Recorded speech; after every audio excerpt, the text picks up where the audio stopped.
From my blood come the prince that was promised, and his will be the song of ice and fire.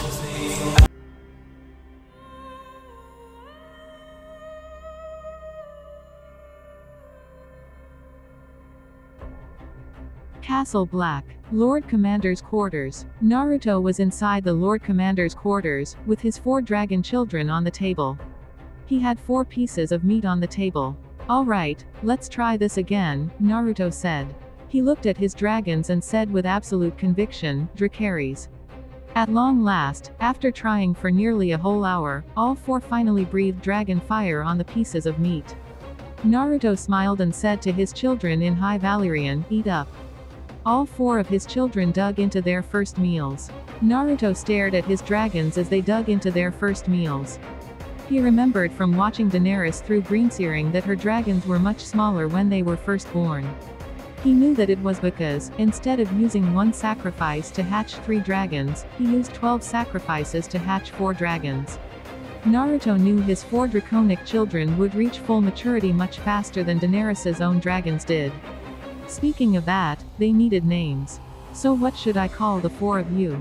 He wondered. The dragon with blood-red scales crawled forward, to which, Naruto petted her head. Something else he had checked was to see what gender each one was. The blood-red scaled and white-scaled ones were female, while the other 2 were male. I've got it. You'll be called Calumet. How do y'all like that, my daughter? The newly named Calumet screeched in approval. Naruto chuckled and said, yeah, I thought you might. The female dragon with white scales crawled toward him. In the hour since they had been born, this dragon was by far the most well-behaved of the bunch. Well-behaved and white scales. He thought for a moment before saying, Athausa, which derived from Athu, which is High Valyrian for pure. Athausa rubbed her head against his hand, to which he gently stroked her head with affection. Next came the dragon with reddish gold scales. Naruto tickled his chin, which the dragon seemed to like, and then he accidentally burped up a fireball. Thankfully, it didn't land on Naruto. You're a feisty one, aren't you? Naruto stated. The young dragon looked at his Valyrian father. You'll be called Midir. Midir screeched in approval. Finally came the black dragon. This dragon, even by his own dragon standards, was unique. The black dragon had an entire upper body covered in black, round, scales, which, in turn, are decorated by spiraling, dark blue markings. His lower body, specifically his chin, chest, stomach, inner tail, thighs, and arms, are gray in color, and appear to be rather smooth. His eyes are white, though they still possess the slit pupils every dragon has, and his head is round and blunt with 4, large, elongated plates extending backward. The dragon's mouth is full of razor-sharp teeth, and, attached to his chin, is a protrusion that resembles an arrowhead. His large wings are feathery in appearance, akin to a bird's. The scales disappear at the end of his tail, which, in itself, ends in a stinger-esque shape. You will truly be a terror to behold once you're fully grown. Naruto thought a few moments before saying, I'll call you Acnologia, Heaven's Terror. Acnologia screeched in approval at his new name. By his feet, Ghost was laying down, looking bummed. Ah, don't be a downer, Ghost. Naruto said. We're all family here. They are my sons and daughters just as much as you are their uncle. Naruto beckoned Ghost to come forward, to which he did. Now, all of you. Naruto began addressing them. I don't want any fighting between any of you. As I just said, we are all family here. I expect you all to get along. Understand? The 5 creatures seemed to understand, so Naruto sat back in his chair. So, these are the dragons, came Val's voice from the door as she closed it. Young ones, at any rate, Naruto admitted as she sat down next to him. He turned to his new children and spoke in High Valyrian, do not eat her. The dragons acknowledge him with bobs of their little heads. Stick out your hand. They won't bite now. Naruto offered and Val looked at him skeptically but then looked at the small dragons before taking her smooth hand and turning the palm towards the ceiling. The dragons crawl over to Val and sniff her hands. Midir, Acnologia, and Athausa turn away but Calumet snuzzled her head against Val's hand. Val suddenly felt a little warmer. What's that mean? And why do I feel warmer, all of a sudden? Val acts. Means she's bonded with you. Basically, you'll be able to command her with high Valyrian words, she'll be friendly toward you, and she let you ride her when she's big enough. It's basically like the relationship between a pet and their owner, except this pet will grow to be a giant fire-breathing, flying weapon of mass destruction. Naruto said as Acnologia did the same to him, and he smiled as he felt the bond take hold. She will be a powerful companion, then. Once she's full grown, Val said as she stroked Kael'mit's neck. More or less, Naruto said as he stroked Acnologia's chin. Will they be able to aid us against the White Walkers? Val asked curiously. Depends on a lot of things. Their growth rate is heightened since I used more sacrifices than necessary, and if I let them gorge on flesh, I might just be able to get them big enough within the year. Naruto said before he looked at Val. I heard about what happened to Dala. I'm sorry. Dala was Val's sister and the wife of Mance Rayder. She had advised Mance and gave him good counsel. She died giving birth to her and Mance's son during the battle beneath the wall. The boy did not survive. Your sympathies are wasted on me. My sister and her son are still dead, Val said. Val was not some willowy creature who sat up in a tower, brushing her hair and waiting for some knight to rescue her. She was a warrior, intelligent, capable, fierce and brave. Secretly though, she did appreciate the sympathy, since Naruto's was genuine. They sat silently for a moment before Val spoke as she stood up. You and I never broke words with each other before. Not like this. Something I deeply regretted as I lay dying. Naruto said as he stood up and eyed Val. The warrior princess strongly reminded him of Visenya, with her strong spirit, her desire to go after what she wanted, her ambition, and her skill. The truth is, I was so busy drowning in my own sorrow and melancholy, that I couldn't see that Ygritte would have wanted me to be happy and move on. That, and I have this need to keep my promises and oaths. Didn't sound like you wanted to hold those oaths up earlier, Val mentioned coyly. Well, I'm not the same Jon Snow that came back. Hell, turns out my name wasn't Jon Snow, so I technically have no oaths to uphold. I'm not the same man. Naruto said with shrug as they reached the door. And yet, King Crow, Val teased as she turned around to face him and locked the door behind her. Still no queen for you. Naruto saw the look in her eyes, the same lustful look he had seen many times over from his wives, and knew what she wanted. Honestly, he knew what it was like to mourn for one's love, but come on. Jon must have been wolf-blooded and had been suppressing it, because ever since Naruto took over this body, he had been burdened with heightened lust, from both his dragon side and his wolf side. He couldn't stop himself as he realized what Val wanted, not that he wanted to. Lemon. He grabbed a hold of the dress she was wearing and tore the dress in two. He took her breasts into his hands and began to play with them before she drove her fist into the side of his face and then tried to deliver another punch. So you want me to do this properly? Naruto asked huskily as he caught her arms and locked them both together of her head against the door. You want to be stolen like a proper free woman, Val. He purred as he kissed and bit all over neck as she made a show trying to squirm out of his grip, stomping her feet on his own, biting him and squirming like a trapped animal. Naruto threw her onto the bed in his quarters and crushed her underneath his own weight. His left hand seized her long blonde tresses in a tight grip while his right removed his belt and trousers, releasing his 10-in-long, 3.5-inch thick cock from its confines. Naruto forcibly put her on all fours and spread her legs and positioned himself between them, his cock rubbing against her cunt, preventing her from closing them again. He lowered his hand between Val's legs to caress her cunt.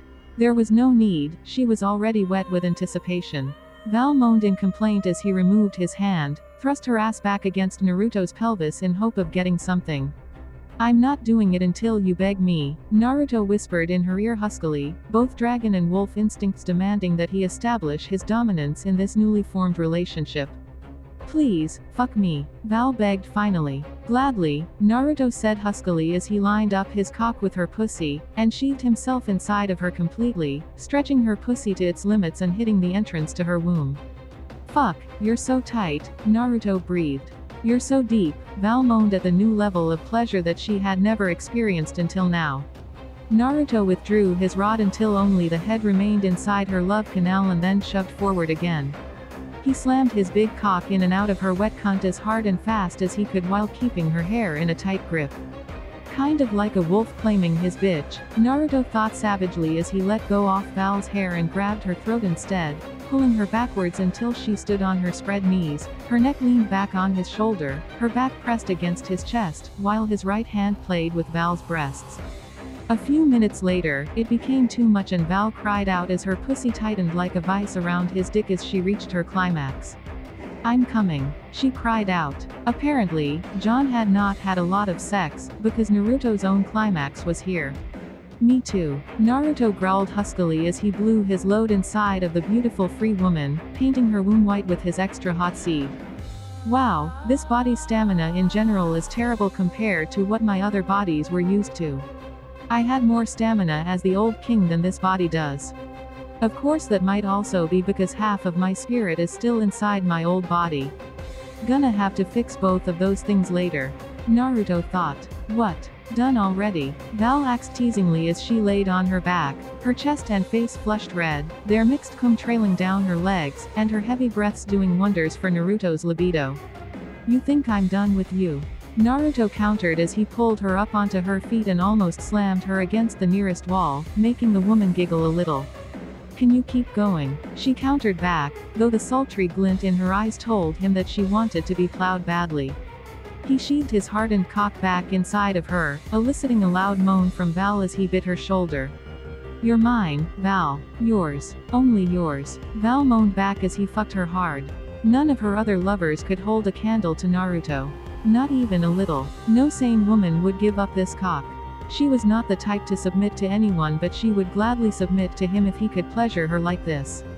Naruto, on the other hand, smirked in satisfaction at her submission to him as he dominated Val for the rest of their 2 hours together. End lemon. Later, a shirtless Naruto was sweating as he hopped back up to his feet, having done an intense workout. There were runes his shoulders. The one on the left was for gravity and how much gravity he was training under. The other one on his right was for resistance. He sat down in a chair and closed his eyes before he opened them, using his greenseer ability. His sclera, irises and pupils were completely red as a result. He saw several events in the future, including Marjorie and her family being blown up by wildfire, Bright Tully pointlessly sacrificing himself after he allowed his nephew to command his men to stand down, and saw further into the future, seeing the wall crumble as the Night King rode on an undead Viserion, somehow having gotten his hands on the dragon and reanimated it with its magic. Naruto woke up, clutching his head from the slight headache he had received from his vision. Which was because half of his spirit is still inside his old body of Brynden Rivers, to find Ed holding Longclaw in his hands, examining it. Naruto got up and began putting on his outfit, same one Jon wears for season 6, except his tunic is all black when Ed turned to him. "Where you gonna go?" Ed asks. "South," Naruto said, putting on his tunic. "What are you gonna do?"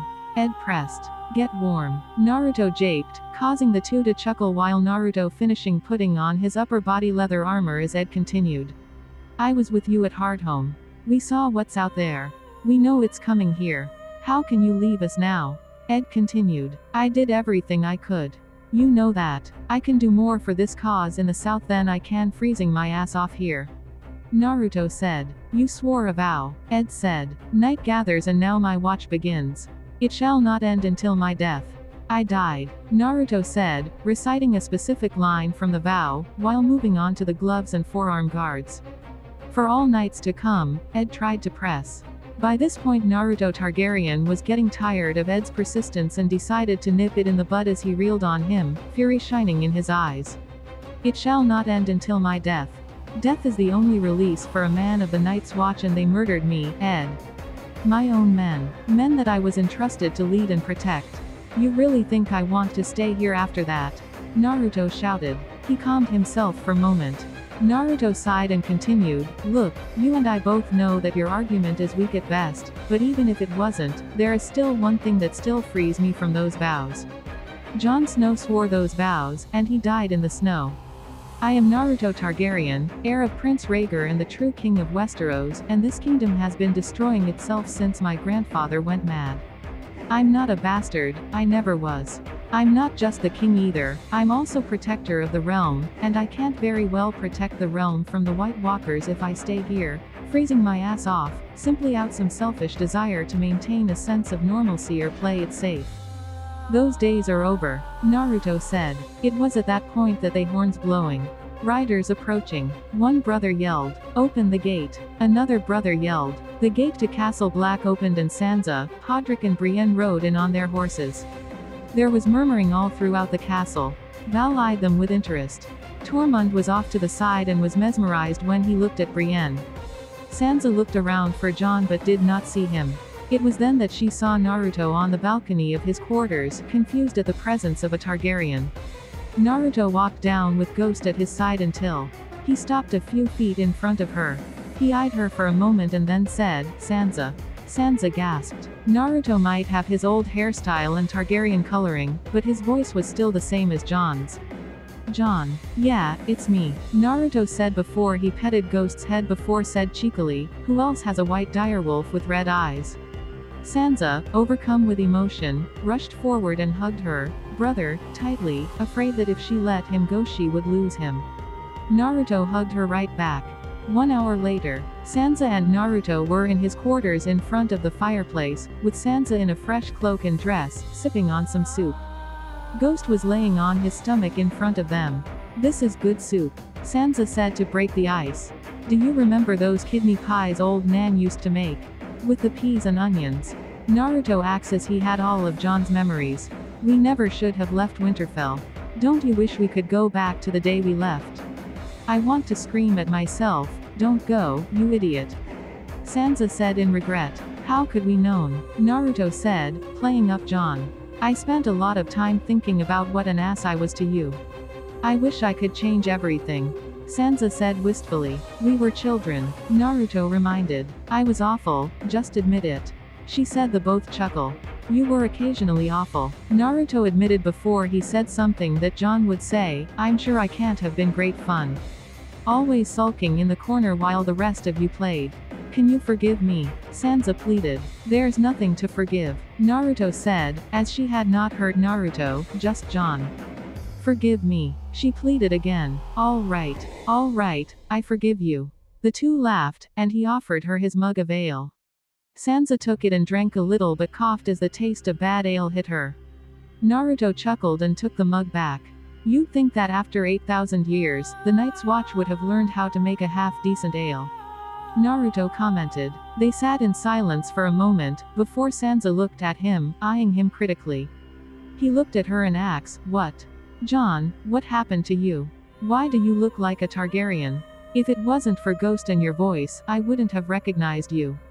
She said, "A lot of things," Naruto said as he stood up. "If I'm gonna explain this, I've gotta have to start at the beginning. So," Naruto said as he took off the leather on his body, "after I brought the free folk past the wall, I got a message from the brothers late at night a few days ago, that someone had information on Benjen. They lead me out into the courtyard where a group of them surrounded something.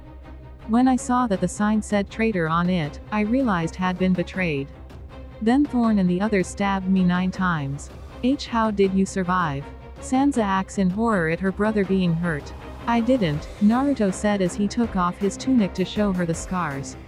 Sansa was horrified at this as she stood closer to him, running her finger across the one in the center of his chest, making her retch in horror. "Thorn then took over the castle and was gonna destroy my body, but some of my men stayed loyal and defended my body along with Davos Seaworth. Ed got the free folk to help and they defeated Throne and his mutineers and threw them in the cells. Melisandre, the redhead in the red cloak, tried to bring me back to life. Some of those red priests have magic abilities, like resurrecting the dead. She couldn't though, so the next day, they burned me on the pyre right in front of the heart tree where new members of the Night's Watch say their vows. Only I didn't burn, I came back to life. That's when this," Naruto pointed to his hair and eyes, "when this happened. Anyway, while I was dead, I saw the truth about my origins and how I came to be. Let me show you," Naruto said as he placed 2 fingers on Sansa's temple, and showed her the memories Jon saw, minus the part where Jon met Naruto and he took over Jon's body. She did not need to know that part. He also showed her Jon's memories of fighting White Walkers and seeing the Night's King at Hardhome.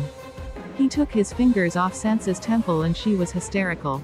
Come on, Jon. That's ridiculous. White Walkers don't exist. There's no such thing. Guess I'll have to show her. Naruto said as he warged into Ghost. Naruto's and Ghost's irises, sclera and pupils turned red. Sana say this and it honestly scared her a bit.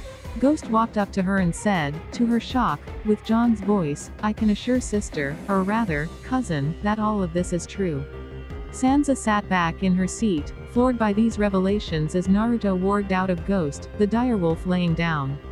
Naruto sat next to her and wrapped his arm around her shoulder, rubbing her arm. Naruto looked to the corner and said in High Valyrian, fly over here. His dragons flew over startling Sansa. It's okay. They won't hurt you. Naruto said as he turned to the dragons and said in High Valyrian, she is family. The dragons screeched in acceptance and Midir landed on Sansa's shoulder and nuzzled against her head against Sansa's head gently. So, what now? Sansa asked as she slowly accepted that all of this was true about Jon Snow, Naruto, being her cousin. She also stroked the Midir's head, causing it to whine in approval. Well, first, I'm gonna go south, retake the north for the Starks, kill the Boltons, retake the Riverlands, kill all the Frys, kill the Greyjoys, burn the Iron Islands to ash, take over Dragonstone, kill Cersei and the Lannisters, take King's Landing, slaughter the Night King and all of his White Walkers, and save the world. So, pretty big to-do list, Naruto admitted. A knock on the door was heard. The door opened to reveal a brother. A rider just arrived from Winterfell with a letter for you, Lord Commander. He said, handing the letter to Naruto. Naruto takes the letter without saying anything. The brother leaves in a hurry. Naruto sees the seal of House Bolton on the letter. He opens the scroll and starts reading to Sansa. To the traitor and bastard, Jon Snow. You allowed tens of thousands of wildlings past the wall. You have betrayed your own kind. You have betrayed the North. Winterfell is mine, bastard. Come and see. Your brother Rickon is in my dungeon thanks to the Umbers. Naruto looked at the window, cold fury etching its way to his face as he grit his teeth, his eyes narrowed and his lips pursed. Sansa was looking angered as well. His direwolf's skin is on my floor. Come and see. I want my bride back. Send her to me, bastard, and I will not trouble you or your wildling lovers. Keep her from me and I will ride north and slaughter every wildling man, woman, and babe living under your protection. You will watch as I skin them living. You, Naruto had to pause for a moment. Read it. Please, Sansa urged and he continued. You will watch as my soldiers take turns raping your sister. You will watch as my dogs eat your wild little brother. Then I will spoon your eyes from their sockets and let my dogs do the rest. Come and see. Ramsay Bolton, Lord of Winterfell and Warden of the North. Lord of Winterfell and Warden of the North. Naruto growled as he crumbled the letter in his fist, trying but failing to control his newly magnified temper. That fucking bastard dares to lay claim to that title. A title that by right belongs to my mother's family. Naruto didn't give two flying fucks if the bastard sitting on the Iron Throne had legitimized him. Ramsay would always be a bastard. Naruto also had all of Jon's emotions as well, and while he could differentiate his own feelings from Jon's, it wasn't easy. This was the whole reason he wanted to inhabit Jon's body from the beginning. He would have been a blank slate, but now he has to deal with keeping Jon's feelings separate from his own. Roose is dead. Ramsay obviously killed him. And now he has Rickon. Sansa said coldly. How many men does he have? Naruto asks, clenching his fists together. He has 8,000 men, but that was just counting Bolton and Karstark men, and I don't know how many he lost when Stannis attacked. Sansa said, as after the War of the Five Kings ended, the Boltons had 5,000 of their initial men left and the Karstarks had 3,000. Naruto checked with his greenseer ability real quick and found that Bolton had lost 1,000 men after defeating Stannis, so with just the Karstark and Bolton men, Ramsay had 7,000 men. Naruto grabbed Dark Sister and marched outside. Naruto, what are you doing? Sansa asks. I'm gonna kill the messenger. Can't let him get word back to Winterfell. Naruto said. Naruto found the brother who had given him the message. Where is the rider from Winterfell? He asks. I in the mess hall, my lord. The man said, scared. Naruto came to the mess hall with his dragons and direwolf behind him and kicked the doors open. His eyes immediately trained on the Bolton man. He drew Dark Sister, and quickly gripped the man's head by his hair with his left hand and plunged Dark Sister into the man's back with his right hand, piercing the Bolton man's heart. The man fell to his knees as Naruto pulled Dark Sister out of his back and decapitated him in one fluid motion. Naruto flicked the blood off of Dark Sister and looked at his dragons. "Eat up," he said in High Valyrian while he resheathed his blade. The 4 dragons bathed the corpse in dragonfire and then proceeded to feast on his flesh. Naruto watched them eat as his mind began to plot.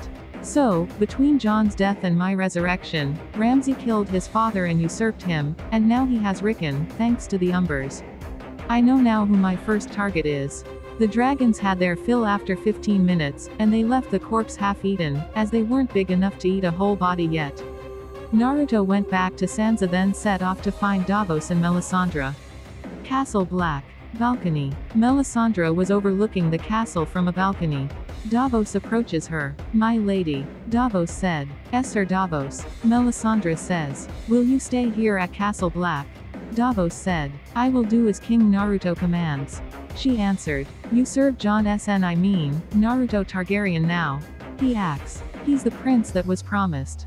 The one destined to save the world from the threat of the White Walkers." Melisandre informed him. "Forgive me, my lady, I thought that was Stannis." Davos reminded her. Melisandre looks uncomfortable as she walks away from Davos and down into the courtyard. Davos follows her. "What happened down there?" Davos asks. "There was a battle. Stannis was defeated," Melisandre informed him. Melisandre still walks away but Davos grabs her arm to stop her. "And Shireen, what happened to the princess?" Davos asks. Luckily, Melisandre was saved from having to answer him, or having an awkward conversation with Brienne, as Naruto approached, dressed head to toe in his Valyrian steel armor, Sansa and Val trailing behind him, just the 2 I was looking for. They turned to face him, with Melisandre bowing to him, "My king." "Please rise, Melisandre." She does so. "I know that I told you I would repay my life debt to you both, but I'm planning on beginning the war for the North. I'm sorry, but I need your answers. Now, Your Grace," Melisandre said with passionate belief and devotion.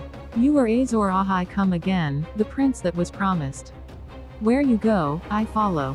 "Sir Davos," Naruto said, accepting Melisandre's answer. Davos thought it over for a moment before saying, "When I was hand of the king under Stannis Baratheon, I always tried my damnedest to give him sound and honest counsel. But Stannis was a hard and stubborn man, and he didn't always listen or think things through in his last few years. If you really want me to help you, I will try to offer that same sound and logical counsel I tried to give Stannis," Davos said before falling to one knee and bowing his head, "Your Grace." Naruto smiled and said, "Thank you, both of you," Naruto said putting his Valyrian steel helmet on, giving him an almost demonic appearance. "Get yourselves ready. We leave for the Free Folks camp in 1 hour. Vale, Runestone, Training Yard." Robin Arryn was aiming at a target with a bow and arrow. He shoots, but the arrow falls short, just like the other 45 arrows. Jon Royce sighs to himself and silently says a prayer to the old gods, "Please, give me strength to deal with him." Robin looks to Royce for approval, who smiles back at the Arryn Lord. A carriage approaches, accompanied by several Vale knights. The knight driving the carriages dismounts and extends the carriage steps. Littlefinger emerges from the carriage. The defender of the Vale. Littlefinger greets Robin warmly. "Uncle Petter." Robin excitedly drops the bow and arrow and runs to Littlefinger. They give each other hug. "My lord. Come and see." Petter ushers Robin to the rear of the carriage. "I have a gift for you, since I missed your name day." "Go on." Robin pulls a sheet from the back of the carriage, revealing a cage with a falcon inside. The falcon squawks, which makes Robin gasp. "A falcon," Robin said. "Not just any falcon. A gerfalcon. The greatest and rarest of birds," Baelish informed. "Last time we spoke, Baelish, you told me you were taking Sansa Stark home with you to the Fingers." Bronze Jon Royce addressed Baelish. "Indeed I was," the man said, turning to face the hulking Lord of Runestone. "And yet, 3 days ago, we received reports that she has been married to Ramsay Bolton in Winterfell." Jon Royce stated, "On our way to the Fingers, we were set upon by a large force of Bolton men. Seemed to know exactly when we were traveling and exactly whom we were transporting. Baelish lied smoothly. Jon Royce breathed deeply and said, "Do you take me for a fool, Littlefinger? Everyone knows that the Boltons are too busy trying to secure their weak position as wardens of the North to bother sending any troops into the Vale, and besides, they couldn't have gotten in without being noticed." Littlefinger knew Jon had him there and retorted quickly to turn the battle of words back in his favor. "Tell me, Lord Royce, how many people knew of my travel plans with Sansa Stark? I shared my intentions with you and no one else." The ensuing conversation momentarily distracts Robin from admiring the falcon. The Bronze Lord slowly approached Baelish. "Slander a man in his own home, you might find yourself crossing swords with him. You should know better by now than to challenge a man who is your superior in the way of the sword. You still bear a certain lesson from navel to collarbone, courtesy of the late Brandon Stark. Last time you forgot this lesson," he said cruelly. Baelish had to clamp down on his emotions. He hated when people reminded him of what Brandon did to him. Composing himself, he said, "Your home is the Vale. The Lord of the Vale stands before us. And only his judgment concerns me."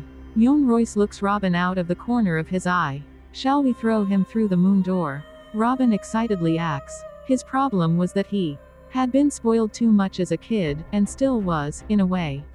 The surrounding House Arryn knights begin to approach Lord Royce, while Royce's men put their hands on their weapons to defend their liege lord, who steps closer to Lord Robin, to persuade him away from this path. My lord, I have always been faithful to House Arryn. To your father, to your mother, and now to you.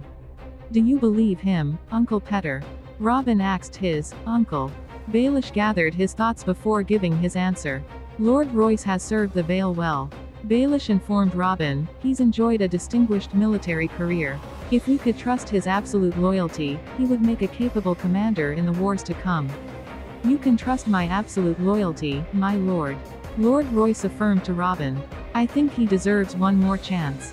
"What do you say?" Littlefinger suggested. While Lord Royce was perhaps his greatest enemy in the Vale, he was also the best military commander and Baelish couldn't afford to get rid of him, yet. Robin finally relented. "Fine. Lord Royce takes the time to step away from the little lord." Baelish turned to Robin and said, "I bring good news. My friends in the north tell me Sansa has escaped Winterfell. I expect she's headed to Castle Black where her brother serves as Lord Commander. But she won't be safe there, not with the Boltons after her. She's my cousin. We should help her." Thing this, it wasn't Robin's idea, but really Baelish's. "That was my instinct as well," he commented in agreement. Littlefinger turns and walks towards Lord Royce. "Our lord has spoken. Gather the knights of the Vale. The time has come to join the fray," Baelish ordered. As Baelish turned away, the Lord of House Royce glared at his back, thinking, "Go ahead. Delude yourself into thinking you are safe, Littlefinger. I know the truth about Robin Arryn, or should I say, Robin Stone. And so does Lady Waynwood. I fostered in the area in my youth with Jon Arryn and met him many times when we both became lords. I remember exactly what he looked like. Sandy blonde hair, dark blue eyes, and a stocky build. Just like young Harold Harding. If Robin had inherited his mother's features, I would not have noticed, but he didn't. Robin is thin and frail, with brown hair, black eyes, and a sickly disposition. Just like you in your youth. I may not know who killed Jon Arryn or prove Lysa's death was not an accident, but I do know who Lysa cuckolded him with. So, watch yourself Baelish, because Lady Waynwood and I already have an Arryn to replace Robin. And the moment you slip up, know that I'll be the one wielding the sword that falls upon your neck." Free Folk Camp. "We said we'd fight with you, King Crow, when the time comes and we meant it, but this isn't what we agreed to. These aren't White Walkers. This isn't an army of the dead. This isn't our fight," Carsey said. Thanks to Naruto getting there soon enough, Carsey managed to escape the carnage at Hardhome. If it weren't for him, none of us would be here. All of you would be meat in the Night King's army. And I'd be a pile of charred bones just like Mance. Tormund countered. "Remember Mance's camp? It stretched all the way to the horizon. And look at us now. Look what's left of us. And if we lose this, we're gone. Dozens of tribes, hundreds of generations. Be like we were never there at all. We'll be the last of the free folk." Dim Balba said. "That's what'll happen to us if he loses. The Boltons, the Karstarks, the Umbers, they know we are here. They know that more than half of us are women and children. After they finish with him, they'll come for us. Val argued in favor of her lover. You're right. You shouldn't have to come to Winterfell with me. I shouldn't be asking you. It's not the deal we made, I know that. This isn't your fight. But they're gonna make it your fight. I don't want to ask you to help me, but if you don't, the Bolton bastard will flay every last one of you alive, and in the women and children's case, it will be after he and his men rape them. I need you with me if we're gonna make the North safe again, and we need to beat them if you're going to survive long enough to fight the White Walkers. Naruto said, angering most of the free folk when he told them what exactly Ramsay would do to them. Tormund points to Naruto. The crows killed him because he spoke for the free folk when no other southerners would. Naruto Targaryen gave his life for us so we could all live. If we are not willing to do the same for him, we're all cowards. And if that's what we are, we deserve to be the last of the free folk. One, who spoke for the giants, got up and nodded to Naruto, saying in his deep guttural voice, Naruto. One by one, Naruto shook the hands of the free folk leaders. As they prepared to march, Naruto looked out into the horizon, planning his next move. The war to retake the north begins now. Chapter end.